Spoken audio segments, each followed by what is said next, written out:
어떤 분들은 쓰는 게 좋아요. 그런데 어떤 분들은 안 쓰는 게 좋아요. 매일매일 반성문을 제출했다고 해서 실제로 반성하고 있다고 저는 안 믿기거든요. 진술서는 반성문이 아니다. 그러니까 너무 고민하실 필요는 없어요. 요즘 요리 프로그램이 유행하니까 좋은 진술서의 어떤 킥이라던가 요새 그게 있더라고요. 반성문 써주는 변호사가 있대요.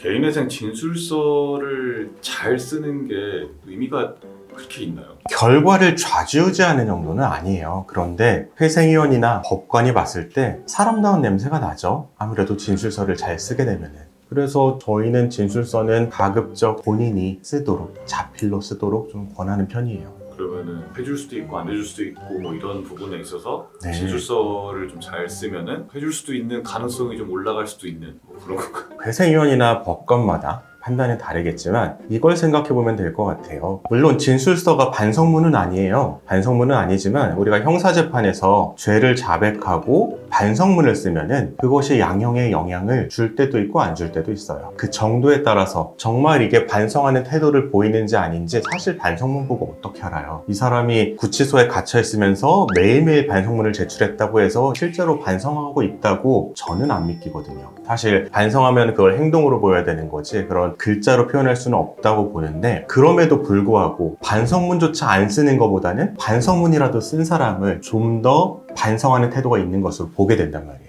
마찬가지로 개인회생에 있어서도 그래요. 개인회생이라는 거는 원칙적으로 성실하지만 불운한 채무자를 구제하고자 하는 제도예요. 예를 들어서 정말 성실하게 매일매일 근무했지만 갑자기 부모님이 편찮으세요. 병원비를 내야 되는데 적절한 보험도 없어서 대출을 받아서 보험비를 냈어요. 그리고 나는 원리금을 갚느라 일상생활이 불가능해서 점점 대출이 늘어나서 개인회생으로 오게 되신 분들, 이런 분들은 성실하지만 불운한 채무자거든요. 이런 분들은 사실 진술서 자체에 그렇게 반성하는 내용을 쓸 필요가 전혀 없어요. 그분들은 왜 채무가 늘어났느냐, 이 진술서의 원래 취지 채무 증대 경위만 자세하게 써주시면 충분합니다. 하지만 도박을 하신 분이나 사치를 하신 분이나 주식 코인 투자를 해서 손실을 보신 분들, 이분들은 성실하지만 불운한 채무자에는 일반적으로 해당하지 않거든요. 불운한 채무자는 맞을 수도 있죠. 근데 성실하지만에는 해당하지 않아요. 법원이 보는 성실한 것에는. 그렇기 때문에 이분들 같은 경우에는 진술서에 좀 이거를 써주시는 게 좋죠. 어떤 분들은 물어보세요. 내가 도박으로 채무가 이렇게 생겼는데 그거 진술서에 쓰는 게 좋느냐 안 쓰는 게 좋느냐, 일률적으로 말할 수는 없어요. 왜냐하면은 어떤 분들은 쓰는 게 좋아요. 그런데 어떤 분들은 안 쓰는 게 좋아요. 쓰는 게 좋은 분은 어떤 분이냐, 계좌 내역상 이 사람이 도박을 한 것이 너무나도 명백해요. 불법 토토 사이트로 입금된 흔적이 너무나도 많은 분들, 이런 분들은 법원이 모를 리가 없으니까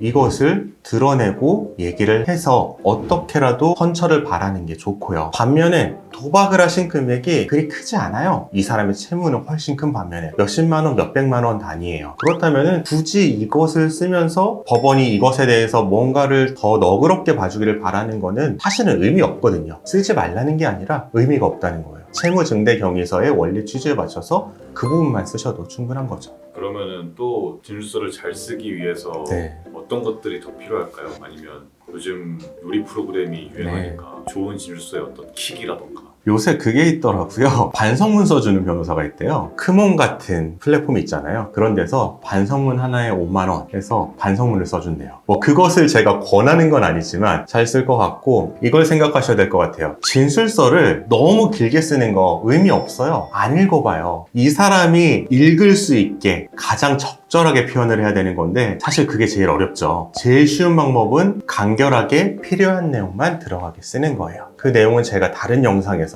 안내를 이미 드렸으니까 그거를 참고하시면 될 것 같고, 오늘 영상에서 제가 조금 더 강조하고 싶은 거는 진술서는 반성문이 아니다. 그러니까 너무 고민하실 필요는 없어요. 제가 평생 글도 안 써봤는데 이거 어떻게 쓰나 고민하실 필요 없고, 아무리 글을 안 쓰시는 분도 장문의 문자 메시지나 카카오톡은 보내보셨잖아요. 그런 걸로 정리하신 다음에 조금 살만 붙이시면 되고요. 정말 어려우신 분들은 진술서가 문제가 아니라 채무 발생 경위에 대해서 대리인이 법원과 다투는 것이 문제니까 너무 진술서에 힘 빼지 마시고 제 다른 영상 참고하셔서 쉽게 작성을 하시면 충분할 것 같습니다.